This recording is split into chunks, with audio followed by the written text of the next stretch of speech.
अॼोकी वीडियो में ॻाल्हि कंदासीं सिंध जो हिकु बहितरीनु अदाकार अब्बास गुल ओढाणे जे बारे में, जेको सिंध जो तमामु घणो ऐं मक़बूल तरीन सिंधी ड्रामनि जो अदाकार आहे ऐं उन खां अलावा खोड़ सारनि ड्रामनि में उन हिसो वरितो ऐं तमामु घणो मक़बूल कंटनि जी सेज जेको ड्रामो आयो उन में एक्टिंग के दौरान तमाम घणो मक़बूल थियो। दोस्तों अॼोकी वीडियो में ॻाल्हि कंदासीं अब्बास गुल ओढाणो केरु ऐं किथां जो आहे ऐं अब्बास गुल ओढाणे कॾहिं ड्रामा इंडस्ट्रीअ में क़दम रखियो ऐं उन जो पहिरियों ड्रामो कहिड़ो हुयो ऐं आख़िरी ड्रामो हिन वक़्तु कहिड़ो हुयो उन जो तफ़सीली वीडियो में ॻाल्हि कंदासीं। वीडियो किथां सुठो लॻे लाइक ऐं शेयर कयो, चैनल खे सब्सक्राइब कयो, सुठो कमेंट ॾेई पंहिंजी राय जो इज़हार लाज़मी ॾींदा। दोस्तों अब्बास गुल ओढाणो अहिड़ो अदाकार आहे सिंध जो जेको तमामु बहितरीनु पंहिंजे अदाकारीअ सां मशहूरु ऐं मक़बूल आहे सिंध में ऐं सिंध जा जेके माण्हू आहिनि उहे तमामु घणो अब्बास ओढाणे खे तमामु घणो दिलि जे गहराइनि सां प्यारु कंदा आहिनि, छाजे करे उन्हनि जी ड्रामे में अदाकारी तमामु बहितरीनु हूंदी आहे। कंडनि जी सेज थी, मीराज़ ड्रामो थियो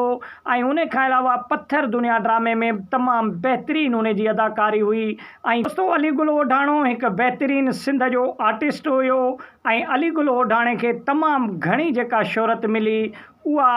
मीराज़ ड्रामो जेको रिलीज़ थियो सिंध टीवीअ ते उन में तमामु घणी उनखे मोट मिली। दोस्तों अली गुल ओढाणो जेको आहे लाड़काणे शहर खां तालुक़ु रखे थो ऐं हिन वक़्तु जेको मौजूदु आहे हींअर सूरत हाल आहे जेका उन में बि अली गुल ओढाणे जो तमामु घणो रोल आहे। जेके सिंध जो आर्टिस्ट हिकिड़ो तव्हांखे ख़बर आहे रूपोश आहे हिन वक़्तु उन जे बाज़ाबिअ लाइ ऐं उन खे वापसी आणण जे लाइ बि अली गुल ओढाणे जो तमामु वॾो किरदारु आहे। दोस्तों सिंध जा आर्टिस्ट ऐं सिंध जा गुलकार तमामु बहितरीनु रोल पिया अदा कनि ऐं इहे सिंध जा असास आहिनि जेके सिंध जे लाइ तमामु बहितरीनु कमु करे रहिया आहिनि। त दोस्तों सिंध जा गुलकार ऐं सिंध जा आर्टिस्ट इहे उहे जेको आहे सो शख़्स आहिनि जेके असां सिंधी अवाम बल्कि पूरे पाकिस्तान जा जेके माण्हू आहिनि उन्हनि जे चहिरे ते ख़ुशियूं ऐं मुर्कूं आणींदा आहिनि ऐं ड्रामनि जो किरदार जे सूरत में हक़ीक़तूं पेश कंदा आहिनि जेके ॾुख सुख इंसान जी ज़िंदगीअ में ईंदा आहिनि